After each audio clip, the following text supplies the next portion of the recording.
رسول اللہ وسلم علیہ جا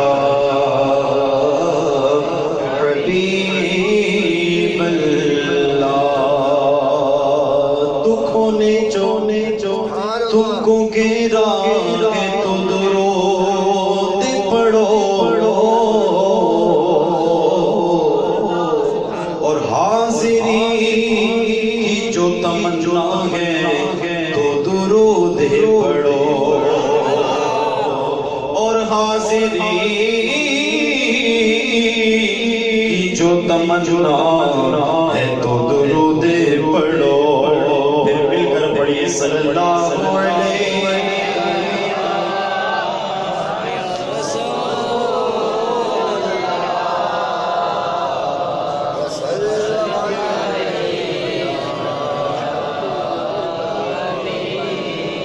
اہل سنت دامت برکاتہم العالیہ کا بہت ہی پیارا کلام مدینے کی یاد میں اور مدینے کی حاضری کی امید پہ، اور وہ امید میں بھی لگایا ہوں اور آپ بھی لگائیں اور ہر دیوانہ وہ امید لگائے ہوتا ہے۔ وہ کیا امید ہے؟ فرماتے ہیں ایسا لگتا ہے مدینے چل دے وہ بولے باگیں گے، ایسا لگتا ہے مدینے چل دے وہ بولے باگیں گے، ایسا لگتا ہے مدینے چل دے وہ بولے باگیں گے، چاہیں گے جا کر انہیں زخم میں جگر دیکھے لائیں گے، چاہیں گے جا کر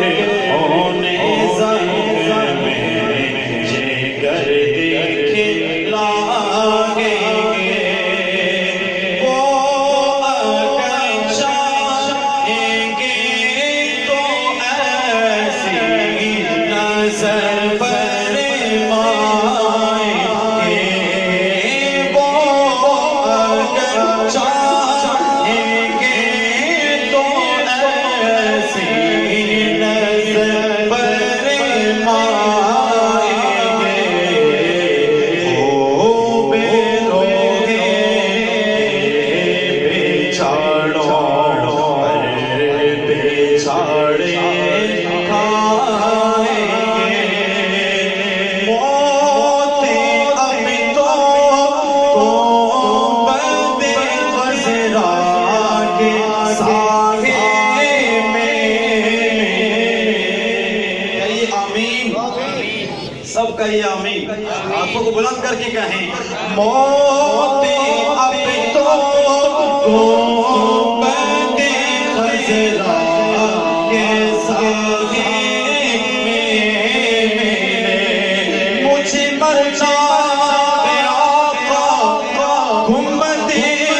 خضرا کے سائے میں، وطن میں مر گیا تو کیا کروں گا یا رسول اللہ، موت اب تو گنبد خضرا کے سائے میں میرے، تب تک آقا بند کی ٹھوکر ہمیں کھائیں گے، تب تک آقا ٹھوکر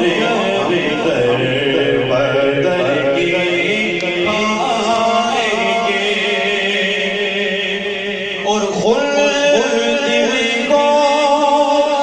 کا ہمارا ملا اس شان سے، کیسے ہمارا داخلہ ہوگا؟ آج یہ پرچم دیکھتے ہیں نا ربیع الاول میں، کتنا کتنا دل خوش ہوتا ہے. حالانکہ حضور سامنے نہیں ہوتے, حضور سامنے نہیں ہوتے, لیکن کتنا مزہ آ رہا ہوتا ہے, کتنا لطف آ رہا ہوتا ہے جب سرکار کی آمد کے نعرے لگتے ہیں. اور جب حشر کے اندر حضور سامنے جلوہ فرما ہوں گے, اس وقت دیوانے کیسے نعرے لگائیں گے, وہ کیا عالم ہوگا. شاعر فرماتے ہیں, امیر حسین فرماتے ہیں کہ خلد میں کو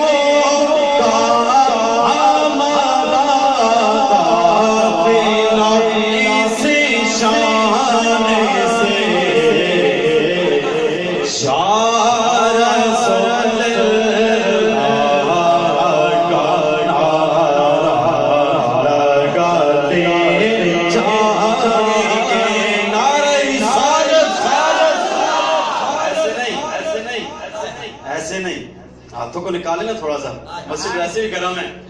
ہاتھوں کو نکال کے حضور کی آمد پہ اور 11ویں والے کی 11ویں پہ اپنے ہاتھوں کو بلند کر کے گواہ بنا لیں اور کہیں نعرہ رسالت, نعرہ رسالت.